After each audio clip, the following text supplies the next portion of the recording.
कर्मों का फल किसी ने सच ही कहा है। दूसरों के साथ किया हुआ छल बर्बादी के सारे रास्ते खोल देता है। अगर आप किसी के साथ गलत करते हैं तो आपके साथ भी गलत होगा। उस समय यह बात हमें समझ नहीं आती है, लेकिन देर से ही सही कर्मों की सजा जरूर मिलती है। आप इससे कभी बच नहीं सकते। जो आपने किया है उसका अंजाम आपको हर हाल में भोगना ही पड़ेगा। और यह कहावत कितना सही है, यह हम इस कहानी के द्वारा समझेंगे। जब गौतम बुद्ध एक सभा कर रहे थे, तभी एक व्यक्ति ने उनसे पूछा, हे बुद्ध, कर्मों का फल कैसे मिलता है? अगर बुरे कर्मों का फल मिलता है तो अच्छे कर्म कैसे किए जाते हैं? तो दोस्तों, आपका दिल से स्वागत है हमारे YouTube चैनल बुद्धा एक्सपीरियंस में। चलो कहानी शुरू करते हैं। गौतम बुद्ध ने कहा, मैं तुम्हें एक कहानी सुनाता हूं, तुम इसे ध्यान से सुनो। महात्मा बुद्ध अब अपनी कहानी की शुरुआत की। बहुत समय पहले की बात है। रामू और श्यामू नाम के दो भाई एक गांव में रहते थे। श्यामू अक्सर रामू को देखकर जलता था, क्योंकि रामू स्वभाव से बहुत अच्छा था। उसके दिल में सबके लिए दया और आदर भाव था। श्यामू का स्वभाव ऐसा था कि उसके दिल में दूसरों के लिए कोई दया नहीं था। वह हमेशा दूसरों का अनादर करता और नुकसान पहुंचाते रहता था। धीरे धीरे काफी वक्त गुजर गया। रामू श्यामू के माँ बाप इस दुनिया में नहीं रहे। रामू ने खूब अच्छे से उनका अंतिम संस्कार किया। वह गांव वालों को भोजन के लिए आमंत्रित किया और ब्राह्मणों को दान दक्षिणा देकर विदा किया। वह हर साल अपने माता पिता की बरसी पर ब्राह्मणों को भोजन कराता और दान देता। ये सब चीजें श्यामू को पसंद नहीं आती थीं और वह रामू से जलते रहता था। एक बार अपने माता पिता की बरसी पर रामू ने अपने राज्य के राजा को आदर सत्कार के साथ बुलाया और राजा के सामने ब्राह्मणों और पूरे गांव को खाना खिलाया। ब्राह्मणों को दान भी दिया ताकि उसके माता पिता स्वर्ग में खुश रह सकें। तभी राजा ने श्यामू से पूछा, तुम्हारा भाई तुम्हारे माता पिता के लिए इतना कुछ करता है, तुम ऐसा क्यों नहीं करते हो? क्या तुम्हें यह समझ नहीं आता कि तुम भी अपने माता पिता के लिए कुछ कर सकते हो? श्यामू ने कुछ नहीं कहा और चुपचाप वहां से चला गया। उसे गुस्सा आ रहा था क्योंकि राजा ने उसकी बेइज्जती की और वह रामू से अपने अपमान का बदला लेने का सोच रहा था। अगले दिन ढोंग करना शुरू करता है। नगर के सामने जोर जोर से चीखने लगता है, मेरे माँ बाप मेरे सपने में आए थे। वह स्वर्ग में खुश नहीं है कि कोई वहां जाकर उन्हें खाना बनाकर खिलाएं, वो तभी खुश रहेंगे। उन्होंने मुझसे सपने में कहा था, रामू को मेरे पास भेज दो, वह उनकी बहुत सेवा करता है, वह इसके साथ बहुत खुश रहेंगे। राजा कहते हैं, यह तो अच्छी बात है, लेकिन इसके लिए तो रामू को मरना पड़ेगा। रामू को यह सब समझ आ गया था कि यह सब केवल उसे फंसाने की चाल है, लेकिन वह फिर भी कहता है, चलो इस बहाने सेवा करता हूं। और उसने मरने के लिए तैयारी करना शुरू कर दी।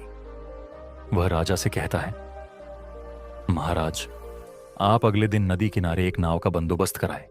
मैं नाव से कूदकर नदी में अपनी जान दे दूंगा और फिर स्वर्ग में जाकर अपनी मां बाप की सेवा करूंगा। राजा ने कहा, ठीक है, अगले दिन इन सभी चीजों की व्यवस्था कर दिया जाएगा। रामू नदी में कूद जाता है और सारे गांव वालों को पता चल जाता है कि रामू अब इस दुनिया में नहीं है। अब वह स्वर्ग की ओर चला गया है, माता पिता की सेवा करने के लिए। श्यामू बहुत खुश था कि उसका इकलौता भाई दुनिया में नहीं रहा। जो भी जमीन है अब वह सब मेरा है, मैं ही इसका मालिक बनूंगा। धीरे धीरे काफी दिन गुजर चले। एक दिन अचानक से राजा के दरबार के बाहर रामू बैठा होता है और जोर जोर से रो रहा होता है। आप पढ़ रहे हैं, कर्मों का फल। गौतम बुद्ध की शिक्षा आप राजा के सिपाही उसे दरबार में ले जाते हैं और पूछते हैं, यह चमत्कार कैसे हुआ? तुम जिंदा कैसे हो? तब रामू बताता है, मैं स्वर्ग में गया था। मैंने देखा मेरे माँ बाप अभी भी खुश नहीं है। वो मेरे पर गुस्सा हो रहे थे और कह रहे थे, तुम्हें तो खाना बनाने भी नहीं आता, तुमसे अच्छा तो श्यामू है जो तुमसे अच्छा खाना बना लेता है। तुम जाओ और उसे भेज दो। राजा श्यामू को बुलाते हैं और सारी बातें बता देते हैं और कहते हैं, तुम्हारे भाई ने माता पिता के लिए इतना त्याग किया है, अब तुम्हारी बारी है। क्या तुम उनके लिए ऐसा कुछ नहीं कर सकते? श्यामू को ना चाहते हुए भी ये सब करना ही पड़ता है। अगले दिन फिर से सारी तैयारी किया जाता है।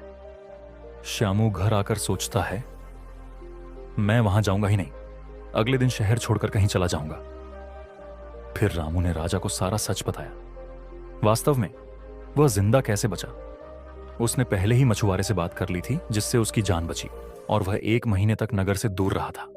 फिर सही समय पर राज्य में लौट आया। वह यह सब केवल इसलिए किया क्योंकि वह श्यामू को एक सबक सिखाना चाहता था। छोड़कर जाने का योजना बना चुका था। अपनी योजना के अनुसार वह रात के अंधेरे में ही घर छोड़कर भाग जाता है। वह घर छोड़कर कुछ दूर गया ही था कि तभी राजा के 2 सैनिकों की नजर उस पर पड़ती है और उसे रोकने की प्रयत्न करते हैं। श्यामू और सैनिकों के मध्य हाथापाई और लड़ाई शुरू हो जाती है। श्यामू गुस्से में आकर एक सैनिक के सिर पर पत्थर से मारता है। सिर पर चोट लगने से उसकी मौत हो जाती है। यह सारी बातें हैं जब राजा को पता चलती हैं, वह श्यामू को माफ करने वाले ही थे। अब वह और गुस्सा हो जाते हैं श्यामू पर और क्रोध में आकर मृत्युदंड सुना देते हैं। अगली सुबह उसे नाव से धक्का देकर मारने का आदेश जारी कर दिया जाता है। उसको उस आखिरी समय पर अपनी गलती का एहसास होता है कि जिंदगी के अंतिम वक्त में भी उसने लोगों का बुरा ही किया। उसे भी अपने जीवन के आखिरी पलों में गलती का एहसास होता है। पर वो कहावत तो सुनी होगी, अब पछताए होत क्या, जब चिड़िया चुग गई खेत और पछतावे के साथ उसे अपनी जान से हाथ धोना पड़ता है। कर्मों का फल कब मिलता है? कहानी खत्म होने पर गौतम बुद्ध उस व्यक्ति को समझाते हैं, कर्मों का फल ऐसा ही होता है। बुरे इंसान को आखिरी वक्त तक सही और गलत का पहचान नहीं होता। जिंदगी ऐसे ही नहीं चलती। जिंदगी समझने की चीज है जिसे हर व्यक्ति को समझनी चाहिए। फिर महात्मा बुद्ध ने बोला, अच्छे कर्म को बनाने से पहले हमें इस बात पर ध्यान देने की जरूरत है कि आखिर अच्छे कर्म बनने का पहला पड़ाव क्या है। मनुष्य के द्वारा किए जाने वाले सभी कर्म उसके विचारों से बनते हैं। हमारी सकारात्मक या नकारात्मक सोच विचारों को जन्म देती है और वही विचार कर्म बनाते हैं। इस तरह सोच सकारात्मक होने पर ही अच्छे कर्मों का निर्माण हो सकता है। फिर उस व्यक्ति ने पूछा, पाप का फल कब मिलता है? तब महात्मा बुद्ध ने कहा, पाप का फल किए गए कर्म पर निर्भर करता है। अगर आप किसी के साथ गलत करते हैं तो आपके साथ भी जरूर गलत होगा। जब तुम दूसरों के लिए अच्छा करते हो तो बदले में तुम्हारे साथ भी अच्छा होता है। जब तुम किसी दूसरे का बुरा करते हो और तुम्हें लगता है कि तुम्हारे साथ बुरा नहीं होगा, यह भी हो सकता है उस वक्त तुम्हारे साथ कुछ बुरा ना भी हो, लेकिन कभी ना कभी इसका हर्जाना तुम्हें भुगतना ही पड़ता है। इसलिए तुम्हें किसी के साथ बुरा करने का कोई अधिकार नहीं है, क्योंकि कर्मों का फल कभी ना कभी मिलता जरूर है। तो हम इस कहानी से क्या सीखते हैं? इस कहानी से हमें यह शिक्षा मिलती है कि हमारे कर्मों का फल हमेशा हमारे साथ रहता है। अच्छे कर्म हमें सुख और शांति देते हैं, जबकि बुरे कर्म हमें पछतावा और दुख देते हैं। उम्मीद करते हैं आपको हमारी कर्मों का फल पसंद आई होगी। तो दोस्तों, वीडियो को लाइक और चैनल को सब्सक्राइब जरूर करें।